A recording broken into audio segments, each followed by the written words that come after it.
Today, my wife had a baby today and my marriage died. I'm 90% sure he's dead, but I'll have confirmation in a few hours. Normally, it takes longer, but due to the circumstances, the hospital rushed the DNA test. Of course, I'm sure it won't make a difference. My phone tears up on the table as I sit in a bar 10 minutes away from the hospital.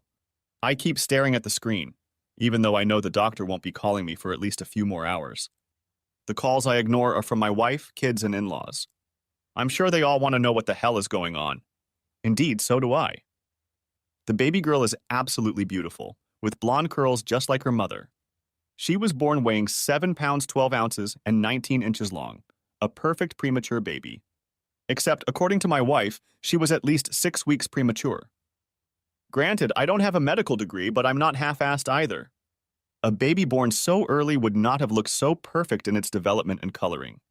My wife had lied to me, and now that I had removed the blinders of absolute love, I realized that my greatest fear had come true.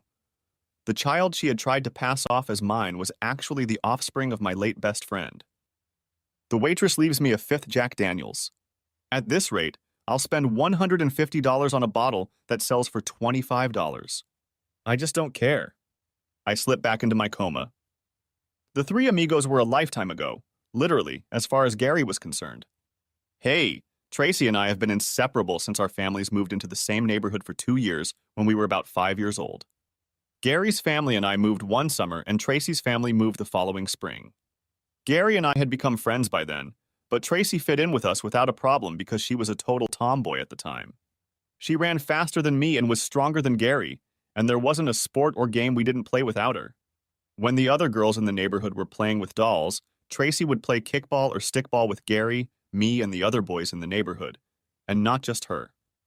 When we became teenagers, things changed somewhat. Tracy, in particular, changed physically. She went from a skinny blonde with long pigtails to a young lady with developing breasts, a shapely ass and legs, and flowing silky hair. Gary and I both noticed the change, but never spoke of it out loud for fear that Tracy would stamp us into the dirt. Although a year later we were still inseparable, I certainly didn't mind the rare occasions when Gary wasn't around for one reason or another. In those moments, Tracy and I seemed closer, both physically and mentally, and in fact, I received my first kiss one summer Sunday afternoon when Gary was somewhere with his family, and Tracy and I were sitting together on a swing on my front porch. I don't even remember what we were talking about. But suddenly she leaned over to me and kissed me gently on the lips. Her lips were full and soft and tasted like the strawberry chapstick she used all the time, and my brain was suddenly very successfully imitating the TV losing reception and going completely snowed in. "Wow," I whispered, completely unable to say anything else. Tracy blushed as our eyes met. I reached out my left hand, took her right hand in mine, and we just sat together and swayed. Gary returned to our house the next day, and if I hadn't been involved in the kiss the day before, there was no way I would have believed it had taken place. Tracy was back to her normal, reserved demeanor, without the slightest hint that anything else had happened. At one point, I even tried to take her hand in mine, but she very calmly pulled away. I was puzzled, to say the least. The Christmas dance was approaching freshman year, and I decided it was the perfect time to make an official move on Tracy. She, Gary, and I were walking home from school when I swallowed hard twice and then asked, "Trace, if you're not doing anything next month, would you like to go to the Christmas dance with me?" Tracy, who had been standing between Gary and I as we walked, stopped, which made Gary and I stop as well. I noticed a smirk appear on Gary's face when we stopped. "Yeah, I'm on my way with Gary. He asked me yesterday, Bobby." Tracy looked uncomfortable. Gary smirked, and I felt like someone had punched me in the stomach. "Sorry, Bobby." "You snooze, you lose," Gary snorted. I felt stupid. First of all, I had no idea what Gary was thinking about Tracy, and secondly, because it was one of those unwritten male codes. You can't get involved with another man's girlfriend, even if I'd just found out about it. "Hey, Gar, I didn't mean anything by asking." "I didn't know, bud." "I got it, Bobby." "We're fine," he said cheerfully. The rest of the way home, Tracy fidgeted and looked awkward. She and Gary made small talk, and I kept quiet. I didn't ask anyone else to the dance or go to the bachelor party. Yes, I felt betrayed by both of my best friends. My father had seen me moping around the house the night of the dance and knew the reason why. My parents were in the family room watching TV, and I was in my bedroom listening to music on the CD player when there was a quiet knock on the door and my father poked his head in. "Girls, huh?" he said, coming in and sitting down in the chair behind my desk. "You can't live with them, but you can't kill them either." I shook my head to chase away the cobwebs. I looked at him like he'd just stepped off the moon. He gave me the crooked grin I knew so well. "Thanks, Dad." "Good talk," I said. After the Christmas dance, the three amigos turned into the two amigos and their friend. We still practiced together, but Tracy and Gary were now an official couple. They remained that way throughout middle school. Eventually, I started dating other girls. The two amigos were finally separated by college. Tracy went to Michigan State and Gary went to UCLA. I ended up at Michigan State too, but due to my own fiddling with the guy code, I barely interacted with Tracy my freshman year. She seemed puzzled by this development, but I didn't want anyone to accuse me of trying to steal her away from Gary. Tracy's mom came up to me one day and asked me if I was mad at her daughter. Rhonda and Mark Ford were practically like parents to me, and I respected them as much as I respected my own parents. "She misses the old days, Bobby," Mrs. F told me. "It can't be like that anymore, Mrs. F. We're not 7 years old anymore. And besides, if she's not dating me, I can't imagine anyone better than Gary," I replied. Things didn't change during my sophomore year, but at the end of my junior year, Tracy invited me to be her date to her sorority's official event. I was both surprised and wary. "Tracy, aren't you still dating Gary?" I asked. "I really don't want to come between you two." "Gary and I broke up after the summer," she said. "He told me he was going to stay in California after graduation to go to law school and didn't want to keep me for another 3 years." "Law school? Gary? Didn't see that coming," I said. Our first date was tentative at best. She asked if I would be willing to ask her out on a second date. On the second date we kissed, and on the fourth date we had sex. I noted to myself that she wasn't a virgin, but if she wasn't paying attention, I wasn't either. We dated for the next 2 years before we got married. Although I was against it, Gary was my best man. It was a little awkward for both of us. I mean, asking a guy who had previously dated and banged the woman you're marrying as your best man isn't exactly standard procedure. Right after the wedding, Gary moved back to California and I didn't think of him for over 20 years. Our daughter Kaylee was born 2 years after we were married. Our son Jeffrey was born 2 more years later. We learned about Gary's infrequent appearance at home in a few days from my mom. Our parents still lived on the same block, and Mrs. Prescott told my mom that Gary was coming home to say goodbye. He had cancer and had less than a year to live, so he wanted to see his parents while he was still in good physical shape. My mom asked his mom if a reunion could be arranged so he could see his old friends and other relatives. His mom thought it was a great idea. Gary was in the first stage of treatment and still looked pretty good, although it was obvious that he was incredibly depressed. He was single, twice divorced, and had no children. He, Tracy, and I must have spent at least 6 hours talking about life, his life in particular, and how it would end. Toward the end of the evening, Tracy had a thought that ultimately destroyed our marriage. "How about we come and take care of you until it's time for you to go into hospice care?" Tracy asked Gary. Gary and I were shocked at what Tracy proposed. She and I hadn't talked about it, and at first glance I didn't see how we could even bring it to life. "He's our oldest friend, Bobby. Who else should do it?" "But the doctors say I have a few more months before I need hospice care," Gary remarked. "Of course you guys can't quit your jobs and sit with me. I mean, you're paying for 2 kids in college right now." "I work for a national insurance company that focuses on family vacations," Tracy explained. "Bobby can use his vacation time and get some personal time." "That's probably about 2 months total, hon," I said. "That's not long enough." "Well, you could take it a week at a time and stretch it out to 4 months. The rest of the time I can manage on my own." I didn't like where this was going. I knew Gary was our oldest friend, but my wife had just volunteered to spend a few months away from me and our home to take care of him. And since she did it right in front of him, that meant I'd have to look like the world's biggest villain to turn down her offer. And yet, "Tracy, that's a bold commitment," I started to say, but she interrupted me by throwing me a furious look. "Then it's settled." "That's what we'll do." I swallowed hard and bit my tongue. That night, I barely walked through the door as I exploded. What the hell, Tracy? You're going to leave me for 6 months or so to play babysitter to an ex-boyfriend? You selfish bastard! She yelled at me. Is that what this is about? You can't get over the fact that he slept with me before you. That night, I slept in Jeffrey's old bedroom. It took us 3 days to come to some sort of agreement to help Gary, which in married language means that Tracy got her way, and we did exactly what she promised Gary we would do. Gary was humbled and grateful. I can't even begin to guess how many times he thanked Tracy and me.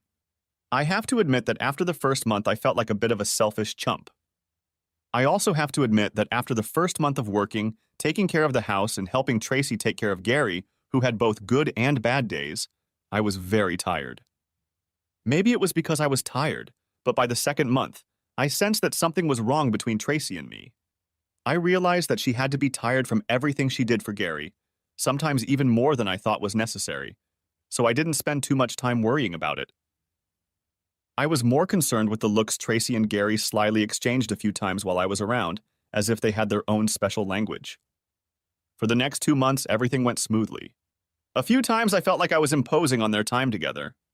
I was also somewhat surprised that Tracy seemed somewhat reticent about our sexual encounters. After a week apart, I was ready to throw myself into her arms, but she seemed bored. Again, I chalked it up to mental and physical fatigue. After 4 months, my days were over, and although Gary's condition had worsened, I knew he still had some good time ahead of him. Tracy would have to pull it all on her own, and I would have to resign myself to being alone for a month or more. When I ran out of vacation time, our daughter Kaylee threw herself into helping out, which I thought was great since Gary was her godfather. She spent 2 different weeks helping Mom. About a month later, Gary had to be put into hospice care, and then another month passed and he was gone. I once again flew to California for the funeral. Tracy was just as inconsolable as Gary's parents. Both of his parents thanked Tracy and me endlessly for helping Gary. I deflected most of the thanks in my wife's direction.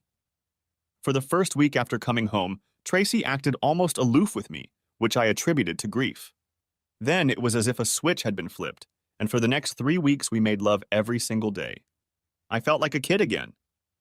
A month after we got home, I got the shock of my life when Tracy came out of our bathroom with a positive pregnancy test. Thinking back on it, I should have been shocked that she didn't look shocked herself, but I was too busy trying to stay on my feet after her announcement.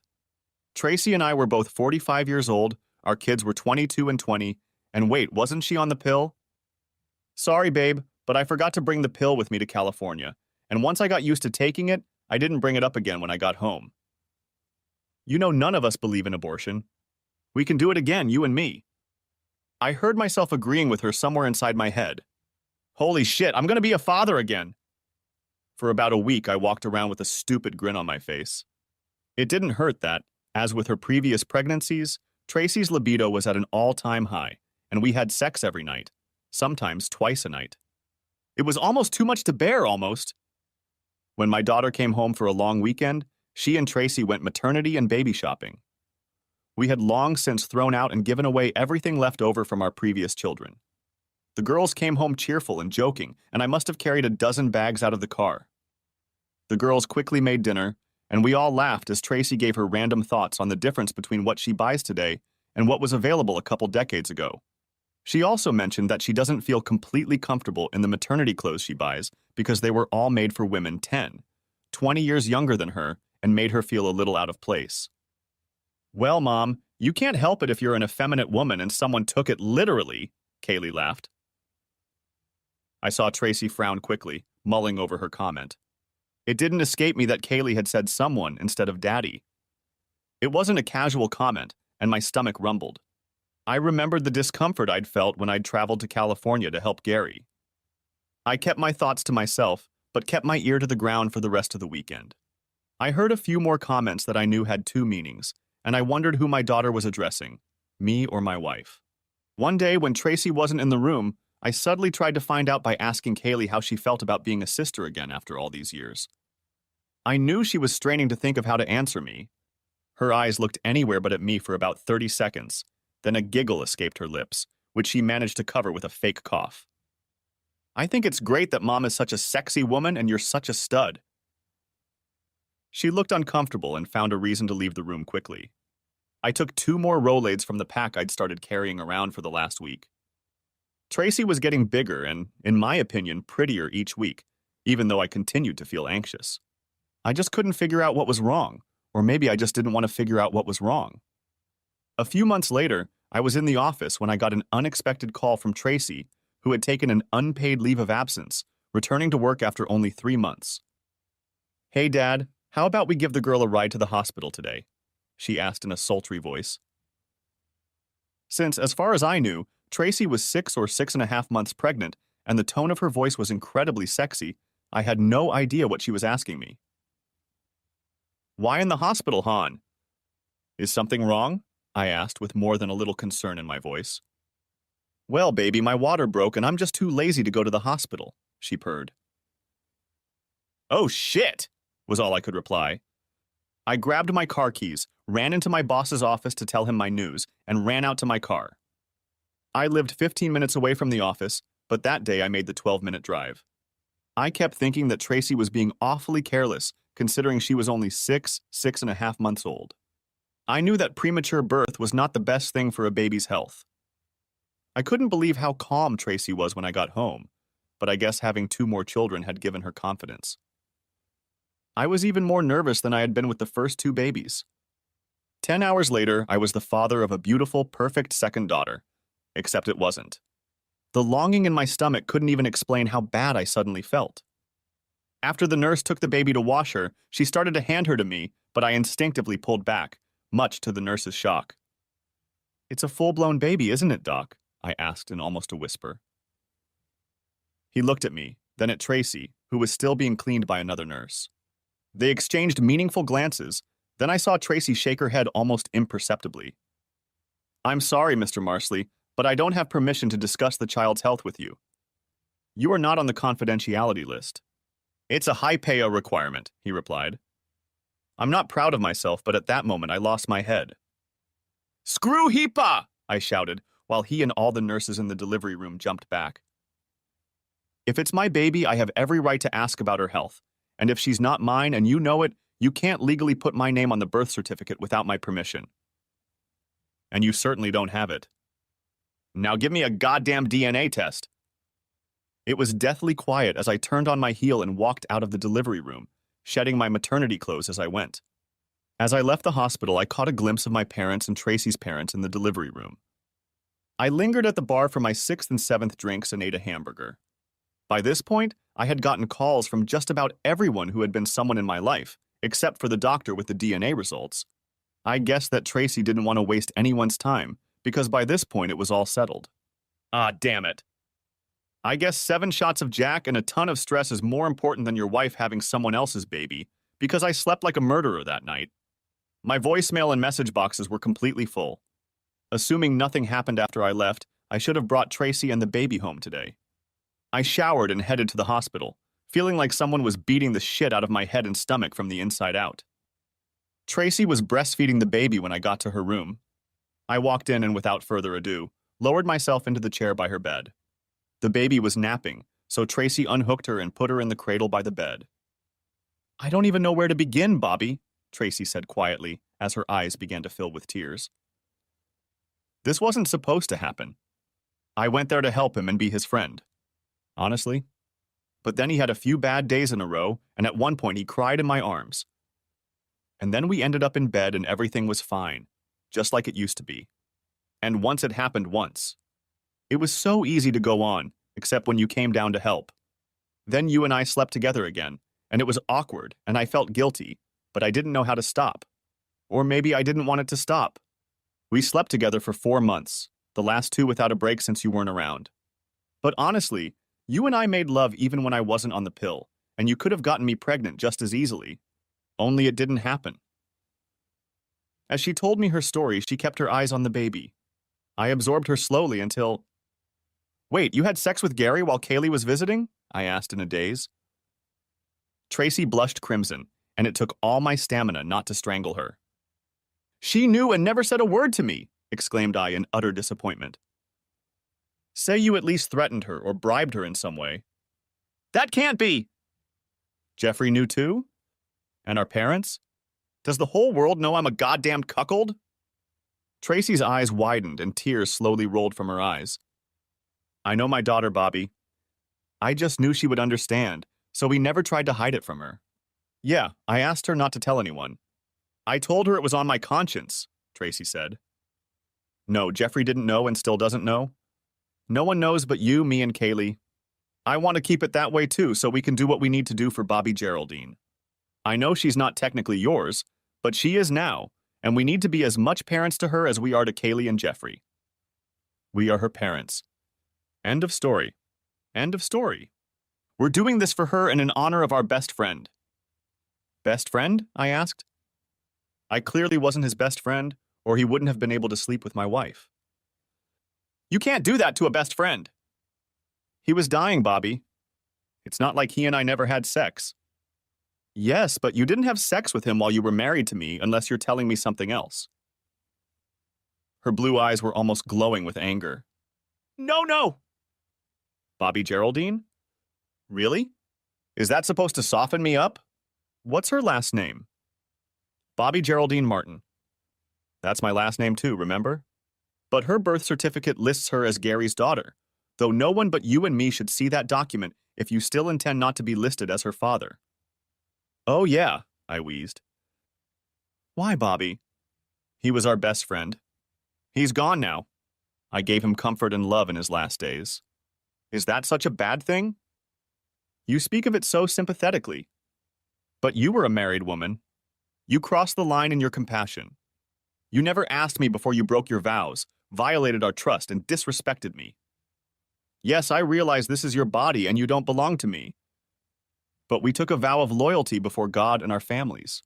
At the very least, we should have discussed it first. Our vows were not made in a vacuum. And there's no way in hell I'm raising a child that another man fathered with my unfaithful wife. It's Gary's baby, Tracy whined. You wouldn't think twice about raising her if Gary died and she was left alone. No, I wouldn't agree, but I never agreed to raise his child with you, I said sadly. You know I love you, Bobby. I don't want to lose you and what we have because of this. A mistake, I said, finishing her sentence. No, I wasn't going to say that, she replied. Okay, it may not have been the best decision of my life, but I'm not going to call it a mistake.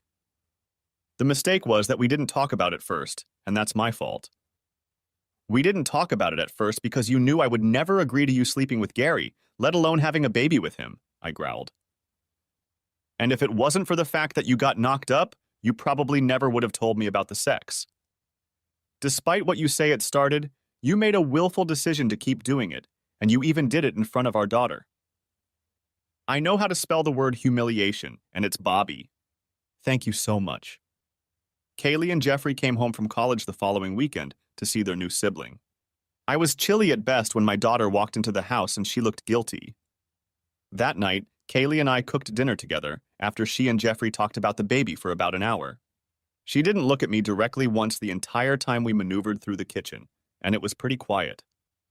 Jeffrey cleaned up the dishes after the meal, and I took Kaylee's hand and led her out to the back patio so we could talk privately. We barely had time to sink into our chairs before I let her do it. You knew she was cheating on me and you didn't say a word, hissed I. Kaylee jumped back from my outburst and her eyes started to water. She lowered her eyes, started to say something, and finally looked up at my exhausted face. I thought it was great what you and Mom were doing for Uncle Gary. And then when Mom did what she did, well, at first I was a little shocked, but when I thought about it, I began to look upon it as courageous and sad and compassionate and loving and tragic. It was almost like Shakespeare. I didn't even think about the fact that she might be pregnant. I thought he was too sick for that, plus I assumed she was on birth control. A compassionate friend or a cheating whore? I guess those are my options, I spat at her as she cried. Eat shit, Bill Shakespeare. What about the tragedy my marriage turned into? Have you given any thought to good old Dad? Of course not. Sunday afternoon, the kids went back to college. It was just the three of us after that, and the house got pretty darn quiet. Several times over the next few days, Tracy tried to ask me to help with the baby, even just to hold him for a few minutes. I refused each time, much to her dismay. You're going to play with me at 5 years old. She yelled at me once when I asked her to hold the baby for a minute for some reason.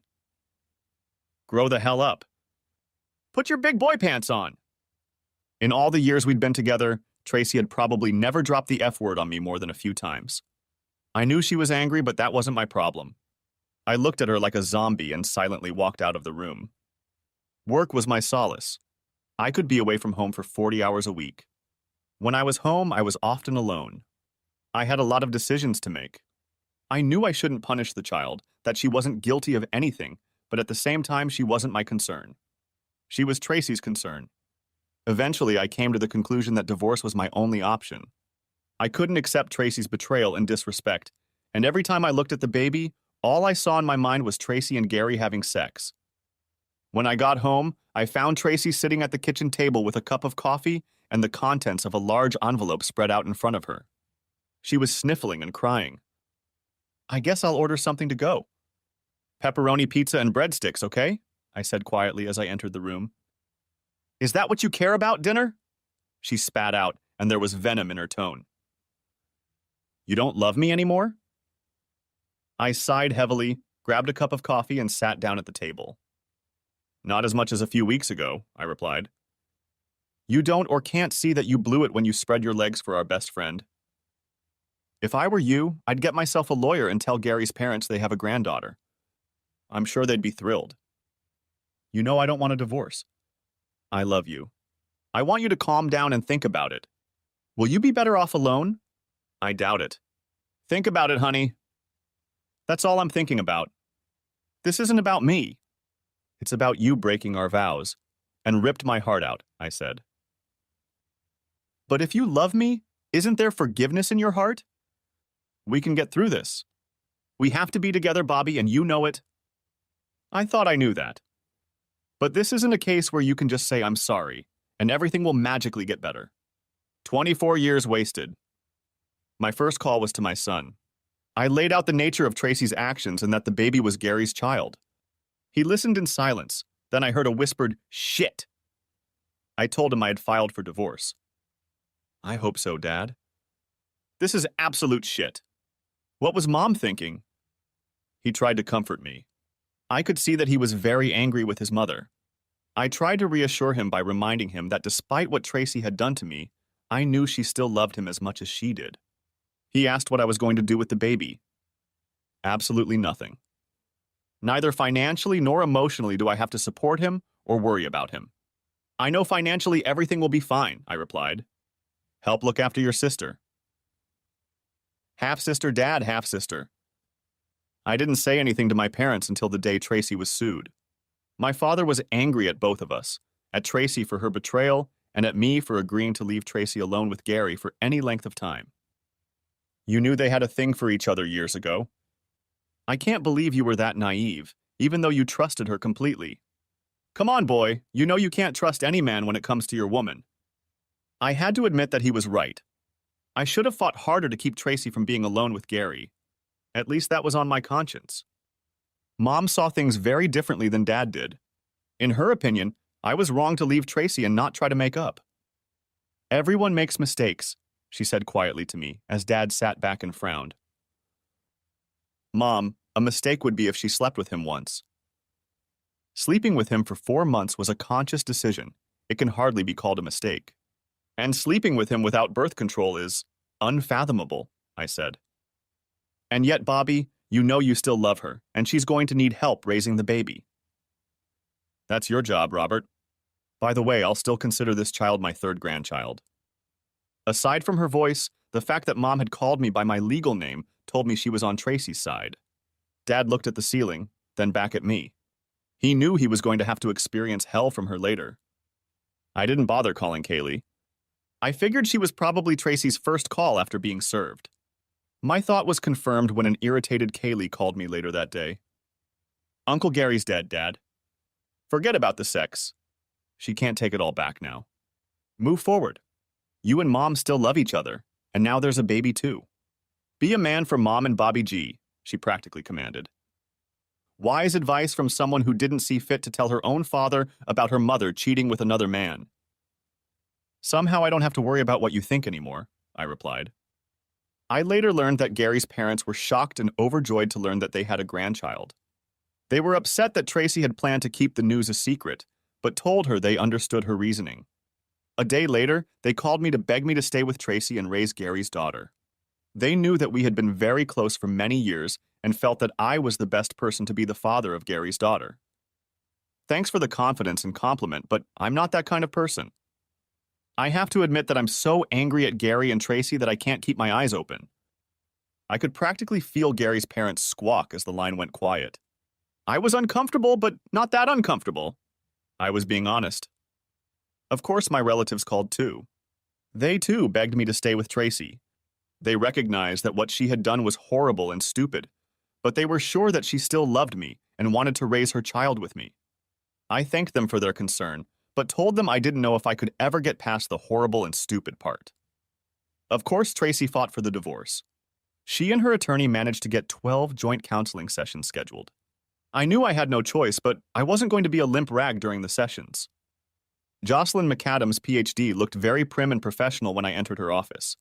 I estimated that she was about 10 years older than Tracy and me, and she was wearing a gray blazer over a very businesslike skirt, which I noticed when she stood up to greet me with a firm handshake.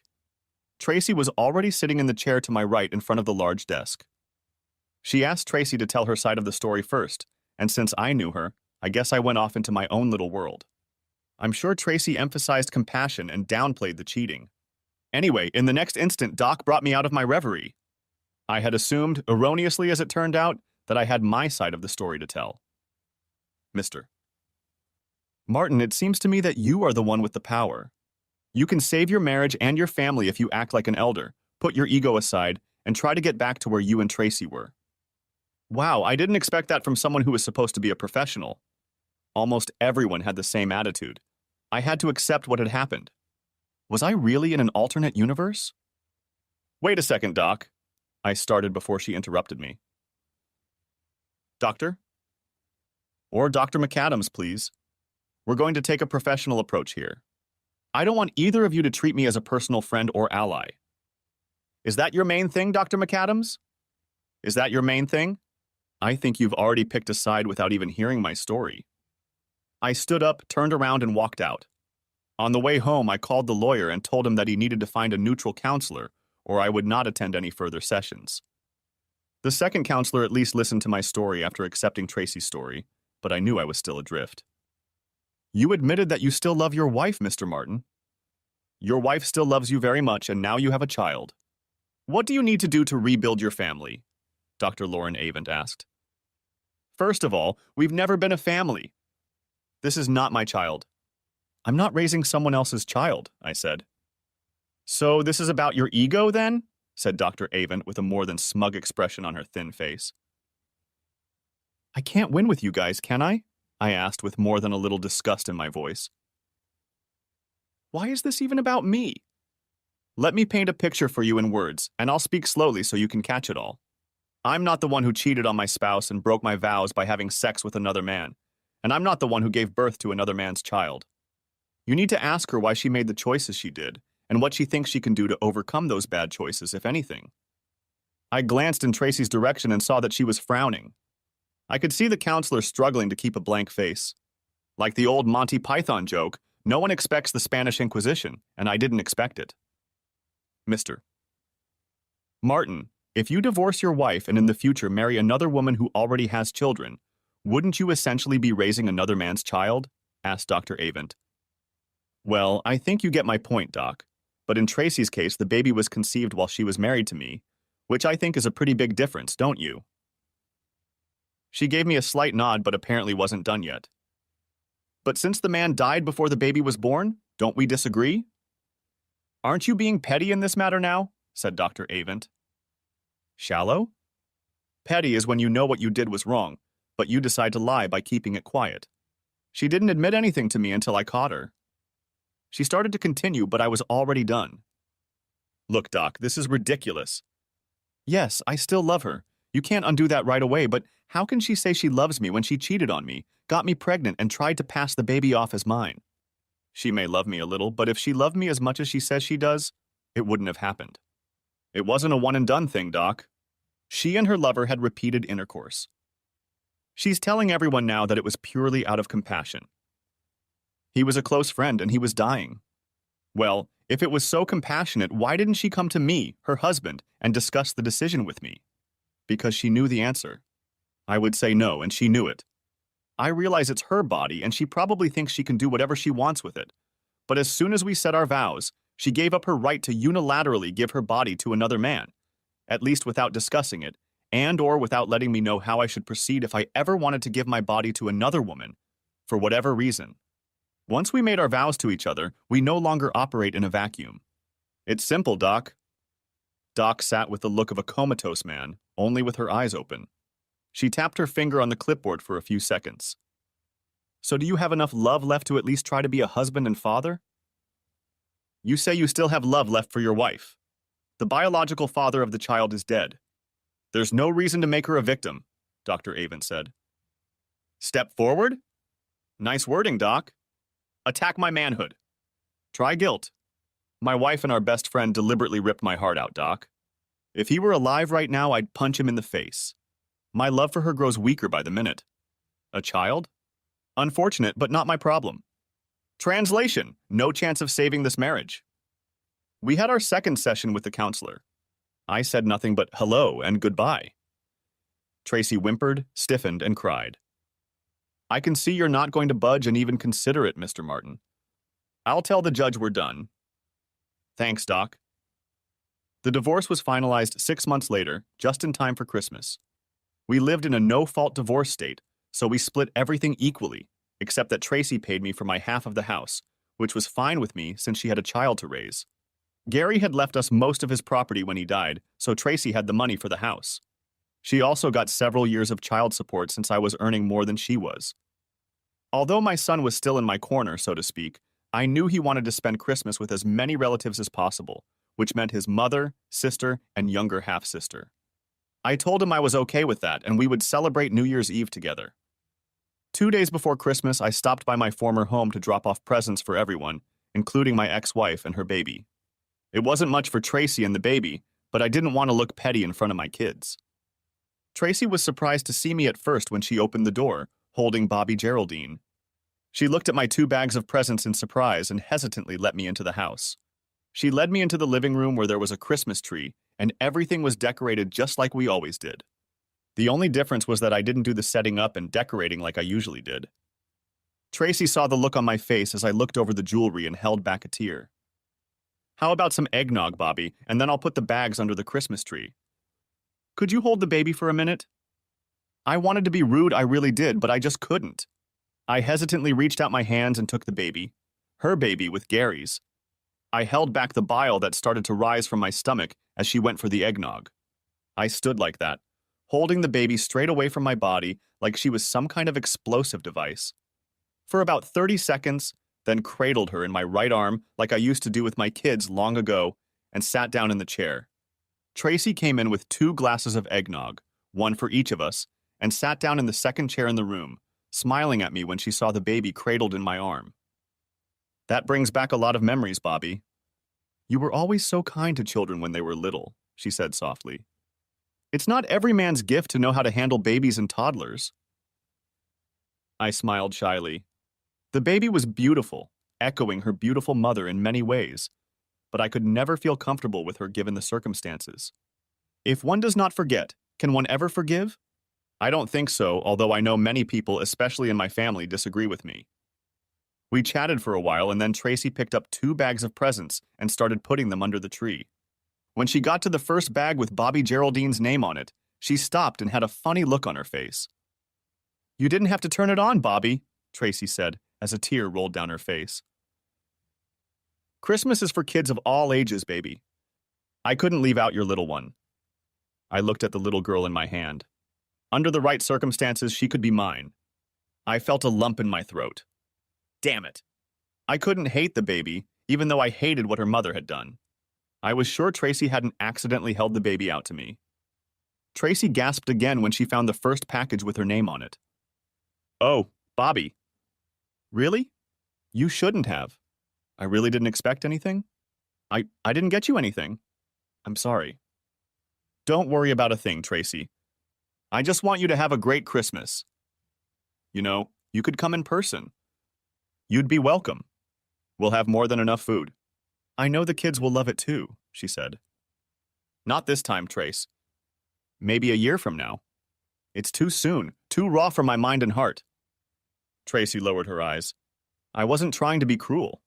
I was being honest. My wounds still stung. Christmas Eve found me at Barnes & Noble in the late afternoon. I was reading the new Clive Cussler book I'd bought for myself and drinking a mint mocha latte at the Starbucks located inside the bookstore. Looking around, I found two other losers who were also reading at the Starbucks. They practically had to kick me and two other losers out when they finally closed. I came home to a quiet house, but I was ready. I had bought chicken salad the day before and made toast to spread on it. Ruffles chips and Don Julio tequila rounded out the meal. Damn, I know how to live! Christmas morning, I woke up with a slight hangover. 4 aspirin tablets, a couple of cinnamon Pop-Tarts, and 3 cups of coffee later, I was ready for the big Christmas feast. Here's just one problem. I didn't have a holiday party planned. I went to my parents' house, and the 3 of us enjoyed my mom's baked ham dinner and a few gifts. My kids gave the gifts for me to my parents when they found out I was coming for the holiday. We enjoyed hot chocolate with peppermint schnapps as an after-dinner drink. I have to admit that memories of past Christmases when we were a family were swirling around in my head. I admitted to myself that I still loved Tracy to some extent, and I had my doubts that I had made the right move. Apparently, I wasn't the only one thinking about my past life. We hope you don't mind, Bobby, but Daddy and I consider Bobby Geraldine our granddaughter, and we bought Christmas presents for her, Mom said to break the silence in the room. He's dead, Bobby. Gary's gone. The little girl will never know him. She'll accept any good man as her father. We don't always agree with what Tracy did, but in a way we understand it and we still love her. You can become that good man, Bobby. You have to become that good man. Everybody wants that, and I think you do too. You just don't know how to admit it to yourself. You think everyone will think less of you for getting her back and raising the baby as your own. When Mom finished, there were tears in her eyes. Dad looked at me like a bullet. Maybe I was the only one who hadn't seen it. Maybe, but every time I thought about it, I realized I'd never be able to look at myself in the mirror if I did.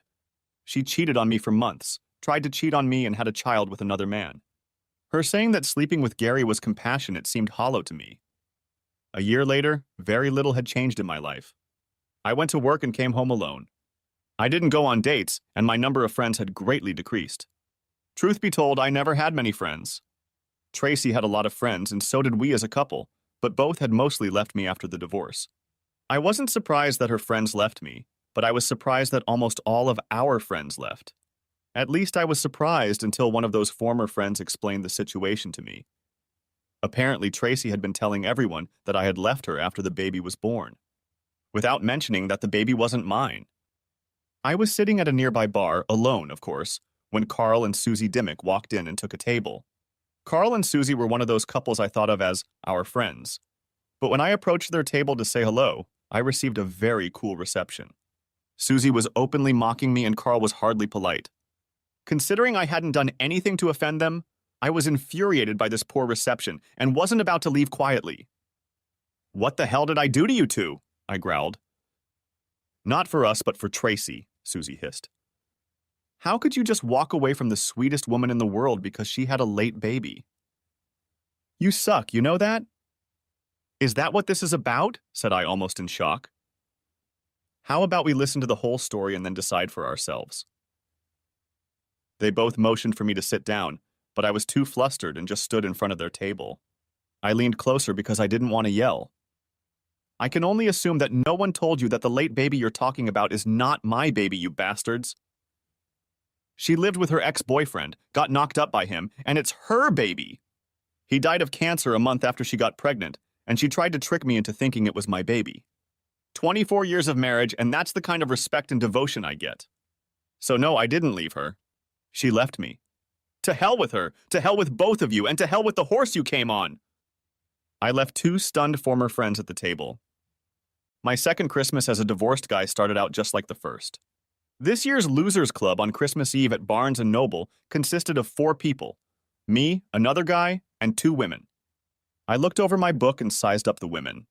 One had curly red hair, freckles, and a pretty face, and the other, wow, why was she here? She was beautiful to say the least. Asian with waist-length black hair and curves hidden under a hoodie and skinny jeans. She had perfect, ageless skin, and I guessed her to be somewhere between 50 and 55 years old. I watched her for about a minute and then decided to hell with it. All she could do was say no. I picked up my book and latte and headed toward her. She looked up when I was within speaking distance. "I didn't see you here last Christmas night. You're new to the Losers Club on Christmas Eve. I'm Bobby, president of the club. What brings a beautiful woman to this momentous day?" She giggled at my bad joke, and it was the most delightful sound I'd heard in a long time. I continued. "I know you won't believe this, but I have a second Hungry Man dinner in the freezer that I can heat up tonight if you don't have a reservation yet." I know we just met, but I threw my best puppy dog look at her, hoping I remembered how to do it. "Well, I don't normally do anything like this, but since you're the president of the club..." "And you say Hungry Man?" "Yes, I agree. By the way, my name is Angel Wong. Bobby Martin, club president at your service." I gave her my address and told her to meet me at 6. I left to put the dinners in the oven. I was already heating up both dinners when she showed up at 6 sharp. I had to admit to myself that maybe we were both a little crazy. We had dinner at the kitchen table and drank Burgundy. I told her how I ended up at Barnes & Noble on Christmas Eve, and then she told me her story. She was 5 years older than me, 52, and had been divorced for 10 years after leaving an abusive husband. She and her husband had been married for 16 years, with his abuse starting after 10 years and continuing until he sent her to the hospital with a broken jaw. Angel was a short woman who was 5'1" and weighed about 100 pounds. According to her, her ex was 5'2" and weighed about 120 pounds. He was often bullied as a child and would become loud and rude verbally in stressful situations. After 10 years of marriage, this escalated to physical abuse, but when he calmed down, he always apologized and asked for forgiveness. Like many abused women, she just couldn't bring herself to break up with her husband, believing that she was the cause of his abuse. When she woke up in the hospital after another fight, she realized that she had to divorce him for her own physical safety. Her husband was convicted of battery and spent 2 years in prison before completely disappearing from her life. They divorced while he was in prison. Fortunately, they had no children. By her own admission, Angel hadn't gone on too many dates since her divorce, and she had no relatives in this part of the country. She confessed, holding back tears, that Christmas was always the most depressing time of the year for her. "I know it was crazy of me to agree to come here tonight, but I just didn't want to be alone. And how could I pass up dinner with the Hungry Man?" she explained. At Barnes & Noble, I was feeling sorry for myself, but after talking to Angel, I realized I was still doing better than a lot of people. We sat on my couch together, drank wine, and watched a few Christmas movies, starting with Dickens's version of Mr. Magoo, A Christmas Carol. I knew there was something special about this woman when she completely agreed with my opinion that Mr. Magoo was the definitive Scrooge. Then we watched The Grinch, and about halfway through It's a Wonderful Life, I noticed that she had fallen asleep. She had a smile on her face, and she looked so peaceful that I got a big blanket out of the closet, covered half of it, and crawled under the other half. I must have fallen asleep at some point too, but when I woke up, we were awake, sitting side by side. I don't know exactly how it happened, but when I woke up, we were lying there, Angel's head on my chest and half of her body on top of mine. I had one arm around her, pulling her tightly against me, and my other hand was shoved in my back pocket. There was snow on the television. Strangely, it felt so right. I lay there, cuddling Angel while she slept for another 20 minutes. She stirred and slowly opened her eyes, looking at me in confusion. I tilted my head back as far as I could and kissed her nose gently. She wrinkled her nose adorably and then gave me the brightest smile I'd seen in years. "Good morning?" she asked timidly. "Merry Christmas," I replied, squeezing her tighter in my arms. We lay together, unmoving and smiling, for another 5 minutes before she finally spoke. "I've never done this before, I swear," she protested, her cheeks practically flaming red. "But is it just me, or do you feel it too?" I grinned at her from ear to ear. "Hell yeah, I can feel it." I was thinking about how crazy this is. I had just met this woman, and we were already having such a good time together. Then I looked up and saw her looking at me, and I realized she was thinking about the same thing. This may be crazy, I began, but it doesn't sound like you have any plans for tonight, since I have everything I need for a first-class Christmas dinner. And if I'm going to go through all this trouble, it certainly doesn't hurt to have a beautiful woman sitting across from me at the table. Her smirk turned into a wide grin that made my heart snap. I need to take a shower and I didn't bring a change of clothes. I can run home for a few minutes and come straight back, she said. I smiled back at her. I'm sure I have a shirt or something that will fit you. Her almond-shaped eyes flashed. If you can tolerate me without makeup, I'm okay with it, she said. We took a shower. I found one of my small sweaters for her to wear. Looks great, I said. We walked to the kitchen, and I poured each of us a glass of Riesling, starting to prepare the food. Angel sat down at the kitchen table, pulled both legs up so that half her ass was visible, and distracted me. So you really don't have anywhere to go tonight? Family? Nothing? She asked. I was actually invited to a big family Christmas dinner this year, but I told her I had a previous engagement, I replied. My ex is gathering everyone at my old house. The kids, my mother-in-law, my in-laws, her in-laws, Gary's in-laws. It's a setup. She'll make sure I'm holding her adorable baby boy. All the parents will tell me to man up, and she'll tell me she loves me and needs me, and we can find each other again. I told her I had a previous engagement, but everyone knows I'm lying. I told her I would try to hold out for a while longer if I could. None of them understand me. I didn't lie. I don't need to apologize for Tracy cheating and screwing up. We had something special until we didn't. But if we talk about something special, how about we talk about us? We both smiled. I walked over to Angel and we kissed hard. At that moment, I heard the key rattle in the lock of my door, and the door opened. My son walked in and called out to me. Angel and I froze mid-kiss. Dad, he called out, barely noticing us. Oh God. He looked at us kissing. Jeffrey immediately turned his back to us, ostensibly to preserve Angel's modesty, though I think he was as embarrassed as she was. Mom knows I have a key to your apartment, and she asked me to come here and drag you back to the house for Christmas dinner because she was sure you were sitting here alone and acting pathetic. Well, I guess you told the truth about your previous engagement. And her, it could hardly be called pathetic. I apologize if I interfered. You haven't interrupted anything but my Christmas preparations, I said, perhaps a little too quickly as Angel and I exchanged confused looks. Jeffrey, I need you to turn around so I can properly introduce you to Angel, my angel. Jeffrey reluctantly turned and made his way to the kitchen. Yes, it was quite obvious that Angel was naked under her sweater, but at least she was covered. She looked at me, sort of shrugged, and then mastered her gaze. Jeffrey, being a redskin, couldn't help himself. He glanced at Angel again, then gave me what I would call a nod of admiration. It's nice to meet you, Angel. And thank you for coming for my father, Jeffrey said. It would be my pleasure, Jeffrey. Your father is a great guy, Angel replied.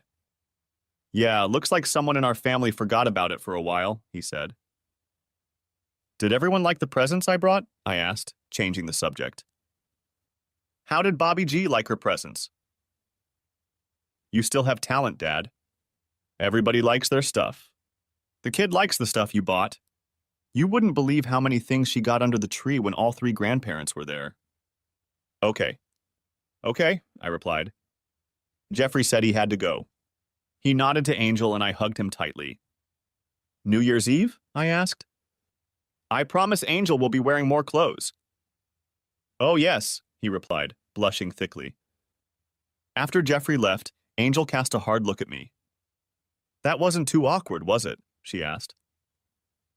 And what's with this New Year's Eve thing? I'm not invited first? No. Not this time, I said. But where else would my fiancé be on New Year's Eve? Pretty confident, aren't you? She asked. Be even more confident when you pick out your ring tomorrow morning at the Ciaro store. Will you let me go home first so I can get some clothes on? If you insist, I said, trying to sound disappointed. The next morning, Angel chose an engagement ring with a 1-carat marquee-cut diamond. We had lunch, after which I called my son and then my parents with the news of the engagement. My son seemed very happy for me, but my parents not so much. I think they were still under the illusion that I would bring Tracy back and raise her child as my own. This is so unexpected, isn't it, dear? My mom asked. Are you sure you're not doing this to mess with Tracy? You know she still loves you, don't you, darling? Mom, I'm not trying to hurt anyone. And as for Tracy still loving me, her actions speak for themselves, don't they? Tracy loves Tracy. I didn't bother to tell my daughter. We had repaired our relationship a little, but she was still on her mother's side, insisting that Tracy's act was heroic and love-related. I figured she would find out sooner or later and call me to speak out in favor of her mother over my choice. After more than 25 years together with Tracy, my relationship with Angel didn't make sense. I couldn't explain how attracted we were to each other and how well she fit into my life. We could talk about anything, and I felt like we had been together forever. I didn't believe in love at first sight, but everything told me it was. Angel wasn't a child either, and she seemed as confused by our instant and deep attraction as I was. We spent a lot of time exploring the situation in the beginning, but then we realized that we were sucking the life out of it and should just let it flow naturally. Naturally, everything was fine. A month later, she moved in with me, and for the next 6 months, we were rarely separated. Mom and Dad seemed to like her, even though she wasn't Tracy, but Kaylee didn't hide her dislike, I guess because she still wanted me to get back together with her mother. 6 months later, we had a small wedding for ourselves. I invited both kids and my parents, and Angel invited a cousin and a friend and their families. For the small celebration, I booked a party room at one of my favorite restaurants. It was a great day, except for Kaylee cornering me and wondering why Tracy and Bobby G and my former in-laws weren't invited. Because your mother is my ex-wife, and inviting her would be disrespectful to Angel. Besides, you seem to forget that we're not friends. Ex-sons-in-law don't get invited either. Angel and Tracy finally met 2 years later when Kaylee was getting married. Tracy planned and executed a beautiful event, and I happily paid for everything. Angel, being a beautiful, intelligent, and classy lady, stayed out of the mother of the bride's business and her plans. My only role at the wedding, besides that of a financier, was the traditional role of walking the bride down the aisle. My heart was overflowing with pride, and my internal memory machine was working overtime. A few times I looked at Tracy and remembered her and Kaylee doing coloring books and baking cookies. It reminded me that things weren't all bad between us. We had 24 good years. Angel understood me perfectly and hugged me as we sat in the church pew. I turned to her, and she pressed her lips gently against mine. I knew then that I could make it through the rest of the day. Angel only interacted with Tracy when necessary, during the rehearsal dinner and the wedding, but not out of fear, but out of dignity. Tracy, for her part, walked around with an annoyed look whenever she looked in Angel's direction. I later learned that she and all 6 grandparents believed that she had usurped Tracy's rightful place and that the marriage was only a short-lived thing. Epilogue. Our short-term marriage had just crossed the 25-year mark. Angel and I celebrated with a nice dinner and a quiet evening of lovemaking. Sure, it wasn't the wild and crazy night of sex that it might have been 15 years ago, but after all, we're both not kids anymore. Afterward, we snuggled against each other for a while longer and then fell asleep in each other's arms. Looking back, I really can't complain about the way life has treated me. I had a good first marriage for 24 years, then I went back and have been in a second marriage for 25 years now. 2 of my children are married and have given me 3 beautiful grandchildren. Tracy never married. From what my children told me, not many men were interested in a middle-aged woman with a small child, even if she was good-looking. In their opinion, she must have had some acquaintances along the way, or she might have killed someone by now. My children make sure to keep in touch with both Tracy and their half-sister. The child's 3 grandparents also tried to give her all their love until they started dying of old age. My son, the only family member who had regular contact with me after the divorce, told me that Tracy didn't even go on dates for the first 5 years after the wedding, believing my marriage wouldn't last. I'm sure Angel was sorry to disappoint her. Thanks for watching, I hope you enjoyed it, so subscribe to my channel and watch the next video.